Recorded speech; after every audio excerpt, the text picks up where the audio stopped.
कैसे हो विद्यार्थी मित्रों। मैं किंजल पटेल फ्रॉम अश्वमेघ विद्यालय। विद्यार्थी मित्रों, आज हम कक्षा 7 के हिंदी विषय में चैप्टर नंबर 2 इकाई 2 हम भी बने महान का हम आज अभ्यास करेंगे। ये एक प्रेरक प्रसंग है।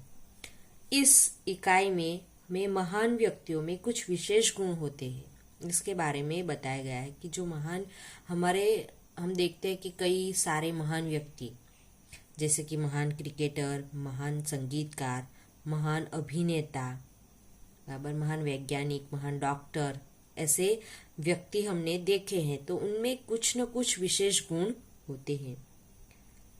किसी में मानवता के प्रति गहरा प्रेम होता है तो किसी में दुर्लभ प्रामाणिकता होती है। कोई अपने नियम का पक्का होता है। चरित्र और स्वभाव की ऐसी विशेषताएं ही व्यक्ति को महान बनाती है, बराबर है। इस पाठ में भी कुछ ऐसे ही गुणी महान व्यक्तियों के बारे में बताया गया। इस पाठ में हमें महान व्यक्तियों के गुणों के बारे में बताया गया है कि किन गुणों की वजह से वह व्यक्ति महान बना है। हमने देखा हमारे राष्ट्रपिता कौन है, महात्मा गांधी है, बराबर है। उनका गुण क्या था? तो सत्य और अहिंसा, ये उनके अंदर गुण था, बराबर है। तो उसी प्रकार सभी में कोई न कोई गुण, विशेष गुण होता है, जिन गुणों की वजह से वो क्या होता है, आगे महान व्यक्ति बनता है। तो इन्हीं के बारे में हमें बताया गया है, तो वो आज हम देखेंगे। सीधे साधे कार्य एवं घटनाओं में कर्तव्य पालन, प्रामाणिकता, मानवता, अविरत अभ्यास आदि तत्व जुड़ने पर कार्य और कर्ता दोनों की गरिमा और महिमा बढ़ जाती है। प्रस्तुत इकाई में स्वामी विवेकानंद, गोपाल कृष्ण गोखले, सचिन तेंदुलकर और हजरत अली के जीवन से जुड़े कुछ प्रसंग दिए गए हैं, जिनमें उनकी महानता के कुछ बुनियादी गुण द्रष्टव्य होते हैं। यही गुण हमारे जीवन के लिए प्रेरणा पीयूष है।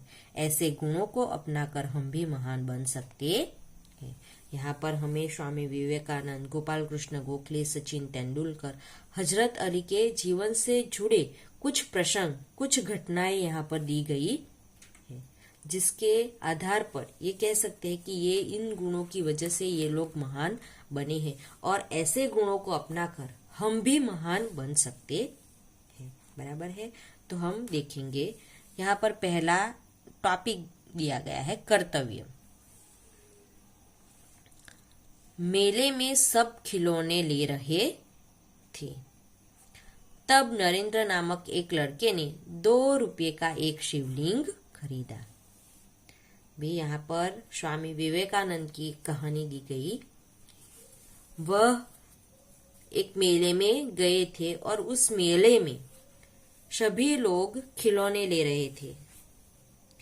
तो यहाँ पर स्वामी विवेकानंद के बचपन का नाम क्या था? नरेंद्र था, बराबर है। तो नरेंद्र भी मेले में गए थे तो सब खिलौने ले रहे थे। तो नरेंद्र ने भी खिलौने मेले में से 2 रुपये का एक शिवलिंग खरीदा। अब भी उसके पास एक चवन्नी बची थी। शिवलिंग खरीदने के बाद भी उसके पास एक चवन्नी यानी कि 4 आने का सिक्का। पहले आने का जमाना था, 1 आना, 2 आना, 3, 4, बराबर। तो 4 आने का सिक्का उसे क्या कहते थे? चवन्नी कहते थे, बराबर है। तो वह बची थी। एक लड़के को रोते देखकर नरेंद्र ने उससे पूछा, क्यों रो रहे हो? क्यों रो रहा है? लड़के ने कहा, मेरे पास एक चवन्नी थी, कहीं गिर गई। नरेंद्र के पास एक चवन्नी थी। तभी उसने एक लड़के को रोते हुए देखा।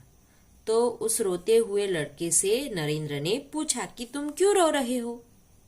तभी वह रोता हुआ लड़का कहता है कि मेरे पास एक चवन्नी थी जो कहीं गिर गई है और इसलिए मैं रो रहा हूँ। अब मेरी माँ मुझे बहुत पीटेगी। लड़का कहता है कि मेरे पास जो चवन्नी थी वो कहीं गिर गई है और इस कारण मेरी जो माँ है वो मुझे बहुत मारेगी। पीटेगी यानी कि मारना, वो मुझे बहुत मारेगी। कोई बात नहीं, यह लो चवन्नी, कहकर नरेंद्र ने अपनी चवन्नी उसे दे दी और आगे बढ़ गया। नरेंद्र के पास एक चवन्नी थी तो वह चवन्नी उसने क्या किया, उस लड़के को दे दी। उसने कहा कि कोई बात नहीं, ये लो ये चवन्नी, अब तो तुम्हें तुम्हारी मम्मी नहीं डांटेगी। और यह कहकर वो वहां से, उसे चवन्नी देकर वो वहां से चला गया। अभी नरेंद्र कुछ दूर ही गया था कि सामने से एक मोटर आती दिखाई दी। एक छोटा सा बच्चा उस मोटर से बिल्कुल बेखबर चला जा रहा था। नरेंद्र ने उस लड़के को चवन्नी दी और वो आगे चला गया। वह आगे कुछ ही देर गया था, कुछ ही दूरी पर गया था कि सामने से उसे एक मोटर आती हुई दिखाई दी।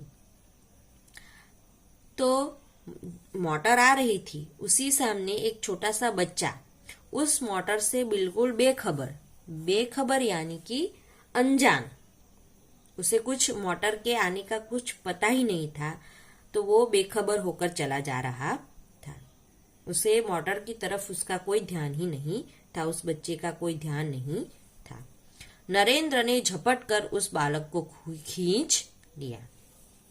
नरेंद्र ने यह देखा कि वह बच्चा बेखबर होकर चला जा रहा है और उसकी तरफ एक मोटर आ रही है, और उसने जैसे ही वह देखा, उसने उस बच्चे को झपट कर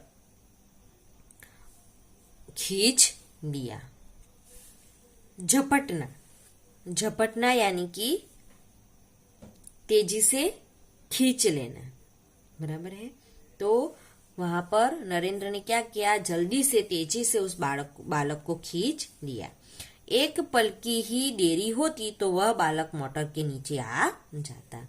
एक पल की भी अगर देरी होती तो वह बालक मोटर के नीचे आ जाता, बहुत बड़ा हादसा हो जाता।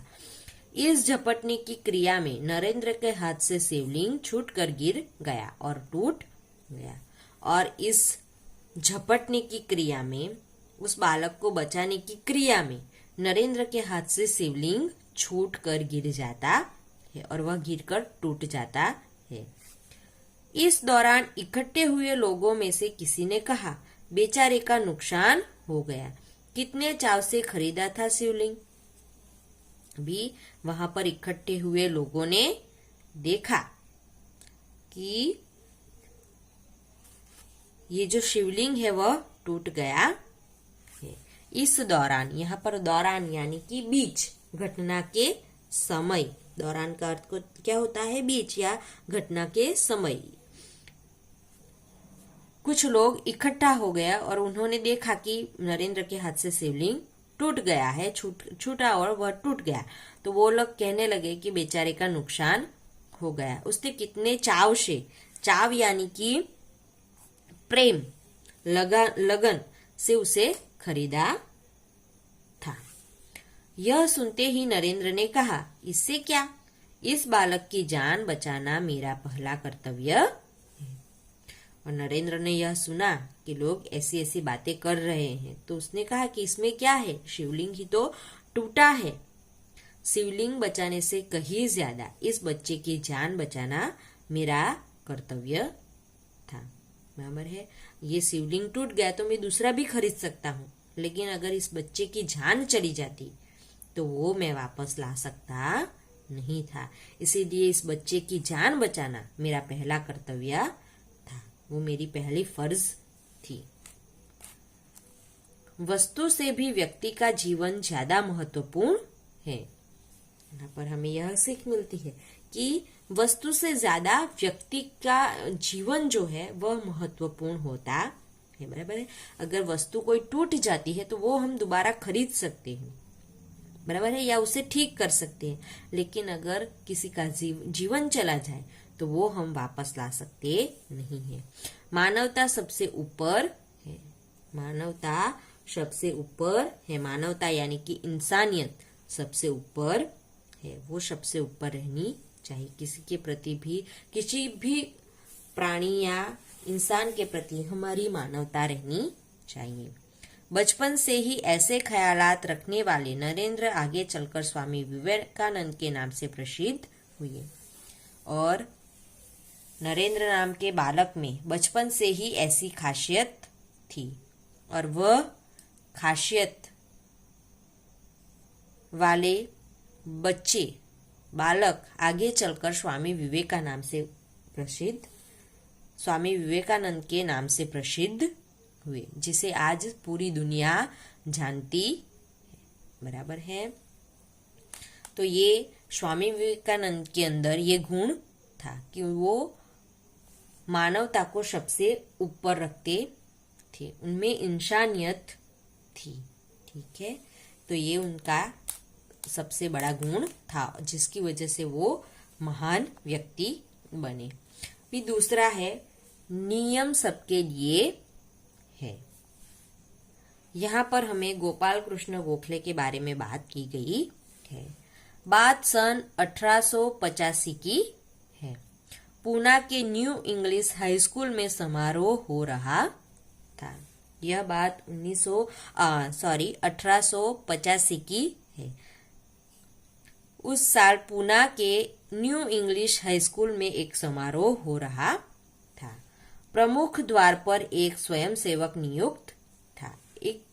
इस समारोह की देखरेख में एक स्वयंसेवक नियुक्त था, जिसे यह कर्तव्य भार दिया गया था कि आने वाले अतिथियों के निमंत्रण पत्र देखकर उसे प्रवेश दिया जाए।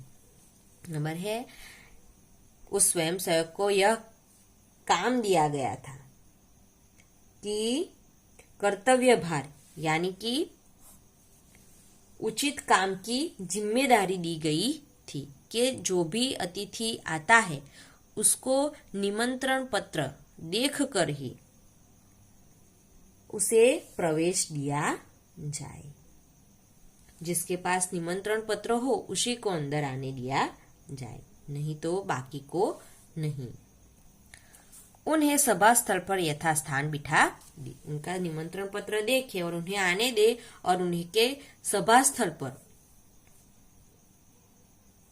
उचित जगह पर, बराबर है, सभा स्थल पर यथास्थान यानी कि उचित जगह पर उन्हें बिठाया जाए।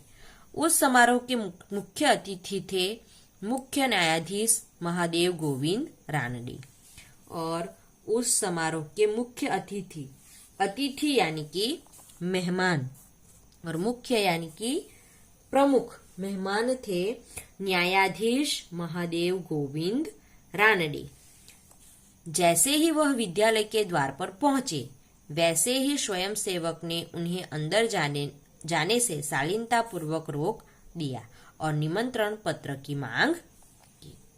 रानडे, न्यायाधीश महादेव गोविंद रानडे जैसे ही विद्यालय के द्वार पर पहुंचे तो उसी वक्त उस स्वयंसेवक ने उन्हें अंदर जाने से रोका और शालीनता पूर्वक यानी कि शिष्टता के साथ, बड़े ही आदर के साथ उन्हें रोक दिया और निमंत्रण पत्र की मांग की कि आप मुझे अपना निमंत्रण पत्र दिखाइए। बेटा, मेरे पास तो निमंत्रण पत्र नहीं है, रानडे ने कहा। रानडे जी ने जवाब दिया कि बेटा, मेरे पास तो कोई निमंत्रण पत्र नहीं है। क्षमा करें, तब आप अंदर प्रवेश न कर सकेंगे। उस स्वयंसेवक ने उनसे क्षमा मांगी और कहा कि क्षमा करें, आपके पास निमंत्रण पत्र नहीं है, तब आप अंदर प्रवेश कर सकते नहीं है, आपका प्रवेश करना निषेध है। स्वयंसेवक का नम्रतापूर्ण उत्तर था। स्वयंसेवक ने बड़े ही नम्रता के साथ उत्तर दिया। द्वार पर रानडे को देखकर स्वागत समिति के कई सदस्य आ गए और उन्हें मंच की ओर ले जाने का प्रयास करने लगे। अभी वहां पर स्वागत समिति के कुछ सदस्य थे। उन्होंने रानडे जी को देखा और उन्हें मंच की ओर ले जाने का प्रयास वह करने लगे। पर स्वयंसेवक ने आगे बढ़कर कहा, श्रीमान, मेरे कार्य में यदि स्वागत समिति के सदस्य ही रोड़ा अटकाएंगे तो फिर मैं अपना कर्तव्य कैसे निभा सकूंगा? कोई भी अतिथि हो उसके पास निमंत्रण पत्र होना ही चाहिए। भेदभाव की नीति मुझसे नहीं बरती जाएगी। भी जैसे ही वह स्वागत समिति के लोग आए और उन्हें मंच पर, रानडे जी को मंच पर ले जाने के लिए वह आगे बढ़े, तभी उस स्वयंसेवक ने उन्हें रोक दिया और कहा कि श्रीमान, आप ही मेरे कार्य में, स्वागत समिति के ही लोग मेरे काम में रोड़ा अटकाएंगे। रोड़ा अटकाना का मतलब होता है बाधा डालना या रुकावट बनना। बराबर, आप ही मेरे काम में बाधा डालेंगे तो मैं अपना कर्तव्य कैसे निभा सकूंगा, मैं ठीक से मेरा कर्तव्य कैसे निभा सकूंगा? कोई भी अतिथि हो, चाहे वो इस सभा का मुख्य अतिथि क्यों न हो, लेकिन उसके पास निमंत्रण पत्र होना आवश्यक है। भेदभाव की नीति मुझसे नहीं बरती जाएगी। मैं भेदभाव की नीति नहीं कर सकता, क्योंकि ये मुख्य अतिथि है तो उसको जाने दिया जाए बिना निमंत्रण पत्र के, तो वो मुझसे नहीं होगा। यह स्वयं सेवक आगे चलकर गोपाल कृष्ण गोखले के नाम से प्रसिद्ध हुआ और देश की बड़ी सेवा की। और यह व्यक्ति और कोई नहीं परंतु गोपाल कृष्ण गोखले थे और उन्होंने आगे चलकर देश की बड़ी सेवा की। कि कोई भी हो, छोटा हो या बड़ा हो, कोई भी व्यक्ति हो, लेकिन नियम सबके लिए बराबर होने चाहिए। बराबर है। तो ये जो काम उनको सौंपा गया था, बराबर है, तो उस काम के लिए उन्होंने किसी में भेदभाव नहीं किया और जिसके पास निमंत्रण पत्र था उन्हीं को उन्होंने अंदर जाने दिया। ये उनके अंदर गुण था कि उनको जो भी काम सौंपा जाए वह काम वो बड़ी ईमानदारी के साथ, प्रामाणिकता के साथ करते थे और नियम का बराबर से पालन करते थे। आगे है सफलता का रहस्य। यहाँ पर हमें सचिन तेंदुलकर के बारे में बताया गया है, जिन्हें आज सब जानते हैं। बराबर है। तो उनके बारे में यहाँ पर बात की गई है। अंडर 14 क्रिकेट टीम के कप्तान के रूप में एक लड़का अपनी टीम के साथ क्रिकेट मैच खेलने के लिए अहमदाबाद में आया था। अंडर 14 क्रिकेट टीम के कप्तान के रूप में एक लड़का था जो अपनी टीम के साथ क्रिकेट मैच खेलने के लिए अहमदाबाद में आया था। उसकी टीम 5 स्टार होटल में ठहरी थी और उनकी टीम 5 स्टार होटल में रुकी थी। सुबह उठते ही पूरी टीम कोच मैनेजर के साथ अल्पाहार के लिए तैयार थी। अल्पाहार यानी कि नाश्ता। और अंडर 14 का मतलब होता है 14 साल से कम उम्र का।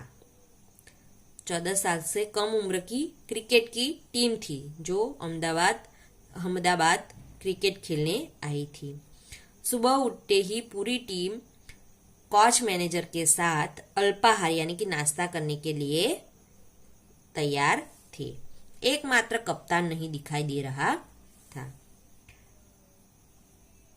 नाश्ता करने के लिए पूरी टीम आ गई थी, लेकिन उसमें कप्तान नहीं आए थे। कप्तान कहीं पर दिखाई नहीं दे रहे थे। उसे ढूंढने के लिए पूरी टीम लग गई, पर वह नहीं मिला। उसे ढूंढने के लिए पूरी टीम कार्य करने लगी, उन्हें ढूंढने के लिए कि वो कहाँ गए। यह ढूंढने के लिए पूरी टीम कार्य में लग गई, पर वो कहीं पर नहीं मिले। बाद में किसी ने जाकर उसके कमरे की गैलरी में देखा तो वह एक हाथ से गेंद फेंक रहा था और ज्यों ही गेंद दीवार से टकराकर वापस आती थी तो दूसरे हाथ से बल्ले से गेंद को खेल रहा था। बाद में किसी ने जाकर उनके कमरे में देखा तो गैलरी में उन्होंने देखा कि वह जो कप्तान था वह हाथ से गेंद को, बॉल को फेंक रहा था और जैसे ही वह बॉल दीवार से टकराकर वापस आती थी तो उस बॉल को वो क्या करते थे, मारते थे, बल्ले से मारते थे और इस प्रकार वह खेलने की प्रैक्टिस कर रहे थे। साथी खिलाड़ी टीम में शामिल होने पर ही संतुष्ट थे, लेकिन वह कप्तान होकर भी सारी रात अपने आप अभ्यास करता रहा। बाकी के जो खिलाड़ी थे वह टीम में शामिल होने पर ही संतुष्ट थे कि उनका टीम में सिलेक्शन हुआ है, इसी बात से वह संतुष्ट थे। लेकिन यह जो लड़का था वह टीम का कप्तान था और कप्तान होकर भी वह क्या करता है, सारी रात क्रिकेट का अभ्यास करता रहता है। उसका अभ्यास एवं क्रिकेट के प्रति लगाव देखकर कोच, मैनेजर और सभी साथी खिलाड़ी दंग रह गए। उसका क्रिकेट एवं अभ्यास के प्रति लगाव देखकर कोच, मैनेजर और सभी जो उनके साथ खिलाड़ी आए थे वह दंग रह गए। दंग रह जाने का मतलब होता है चकित रह जाना। बराबर है, चकित रह गए, आश्चर्यचकित हो गए कि यह पूरी रात अभ्यास करता रहा। ये कैसा खिलाड़ी है कप्तान होने के बावजूद भी। आगे चलकर इसी लड़के ने क्रिकेट जगत में अद्वितीय सफलता प्राप्त की और आगे चलकर यही लड़के ने क्रिकेट जगत में अद्वितीय सफलता प्राप्त की। उन्होंने अद्वितीय सफलता प्राप्त की। आज हम उन्हें क्रिकेट के भगवान के रूप में जानते हैं। उन्हें कई उपलब्धियां भी मिली है, जैसे कि मास्टर ब्लास्टर। बराबर है, तो यह सफलता उन्हें किस वजह से मिली है, तो अविरत अभ्यास के कारण उन्हें यह सफलता मिली है। कई विश्व रिकॉर्ड उसके कदम चूमने लगे। कई विश्व रिकॉर्ड उन्होंने बनाए हैं। किसी ने उनकी सफलता का रहस्य पूछा तो बड़ी विनम्रता से उत्तर दिया कि मैं हर मैच 3 बार खेलता। किसी ने उन्हें उनकी इस सफलता का रहस्य पूछा कि आपकी इस रहस्य का क्या, इसके पीछे, सफलता के पीछे क्या रहस्य है, तो उन्होंने बड़ी ही विनम्रता से उत्तर दिया कि मैं हर मैच 3 बार खेलता।